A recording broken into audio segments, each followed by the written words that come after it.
جنت کا بیان آپ نے سماعت فرمایا، اس کے بعد اللہ تبارک و تعالیٰ نے جو دوزخ پیدا فرمائی ہے منافقوں کافروں کے لیے، گناہ گاروں کے لیے، اللہ کی شان ہے، اللہ اگر چاہے تو مومنوں کو معاف فرما دے۔ ان اللہ لا یغفر ان یشرک بہ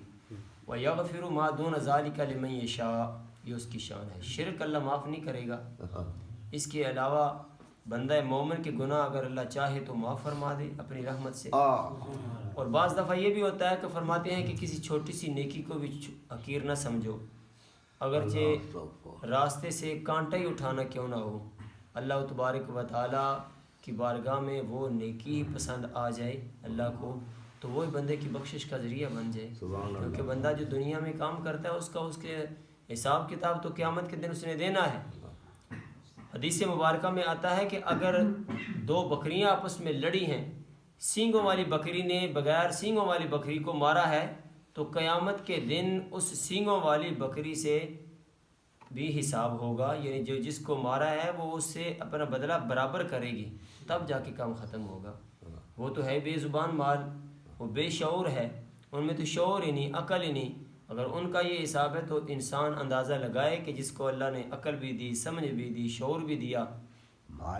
اچھے اور برے راستے کی پہچان بھی عطا کی، اس کے باوجود اگر وہ برائی کو اختیار کرے، وہ راستہ اختیار کرے جو اللہ اس کے رسول کو تکلیف دینے والا راستہ ہے، وہ مخلوق کو تنگ کرے، رب کی مخلوق کو ستائے، تو پھر اس کا کیا حساب ہوگا اور اس کا حشر کیا ہوگا۔ اور یہ آج کا موضوع بدلا جا رہا ہے، دوزخ کا بیان ہے، وہ ہم انشاءاللہ پڑھے سنیں گے۔ پھر تو اللہ تبارک و تعالیٰ کہ محبوب علیہ الصلوۃ والسلام نے لوگوں کو تکلیف دینا منع فرمایا ہے۔ اگر ایک غیر مسلم ہے، وہ اپنے طریقے سے ٹھیک رہ رہا ہے، مسلمانوں کے ملک میں جزیہ دے رہا، ٹیکس دے رہا ہے، وہ اپنے مذہب کی اشاعت نہیں کر رہا، مسلمانوں میں وہ فساد یا منافقت نہیں کر رہا، جاسوسی نہیں کر رہا، تو اسے مسلمان تنگ نہیں کرتے۔ لیکن کفار کا کتنا گندہ طریقہ ہے، یہود کا، آج آپ دیکھ لیں فلسطین پر کس قدر انہوں نے ظلموں کے پہاڑ توڑ دیے ہیں، ظلم اور بربریت کی انتہا کر دی ہے۔ تاریخ میں اتنی بربریت شاید آپ کو کہیں ملے کہ پیاسے اور بھوکے نہتے مسلمانوں کو وہ بڑی بے دردی سے وہ جو ہے وہ قتل کر رہا ہے یہود۔ اور یہ یہود، اس پر خدا کی لعنت ہے، یہ اتنا بدبخت ہے، اتنی بدبخت قوم ہے یہ کہ یہ جناب والا ہے ہی فسادی،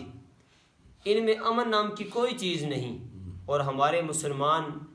مسلمان بادشاہ بیچارے اتنی طاقتوں کے باوجود زبانی جمع خرچ کے علاوہ کچھ بھی نہیں کر رہے۔ تو کل قیامت کے دن ان سے پوچھ ہوگی کہ ہم نے تمہیں اقتدار دیا تھا، طاقت دی تھی، بول سکتے تھے، ہم نے تمہیں سب کچھ کرنے کا جو اختیار تھا تمہارے پاس، اس کے باوجود تم نے کچھ نہیں کیا، تو ان بے بس، بے کس اور ان مظلوم فلسطینیوں کا ہاتھ ہوگا، اور ہمارے جتنے بھی بلاد اسلامیہ کے ممالک کے جو بادشاہ ہیں، جو حکمران ہیں، ان کے سینے ہوں گے، ان کا گریبان ہوگا، کل قیامت کے دن ان سے پوچھ ہوگی۔ حدیث مبارکہ میں آتا ہے کہ حدیث پاک کا مفہوم ہے کہ جو عدل و انصاف کرنے والا قاضی ہے، وہ قیامت کے دن یہ حسرت کرے گا کہ کاش کہ میں نے ایک چھوٹی سی جو ہے وہ کوئی چیز ہے اس کے بارے میں بھی فیصلہ نہ کیا ہوتا۔ تو جو چھوٹی سی چیز کے بارے میں حق فیصلہ کرے وہ قیامت کے دن پچھتائے گا، تو جو کرتا ہی نہ حق چلا جائے پھر اس کا کیا حشر ہوگا۔ ان لوگوں کے لیے اللہ نے دوزخ پیدا کی ہے، ایسے بدبختوں کے لیے اللہ نے دوزخ کو پیدا کیا ہے کہ یہ لوگ دوزخ میں جائیں گے، جہنم میں جائیں گے، مسلمانوں کو نقصان پہنچانے والے، خواہ مخواہ مسلمانوں کو پریشان کرنے والے، اور مسلمانوں کے ساتھ ظلم کرنے والے۔ ظلم اگر کوئی بندہ جانور پر بھی کرے تو وہ بھی اللہ کی بارگاہ میں جانور بھی فریاد کرتا ہے، اسے بھی معافی نہیں ہوگی، تو جو مسلمانوں پر ظلم کرے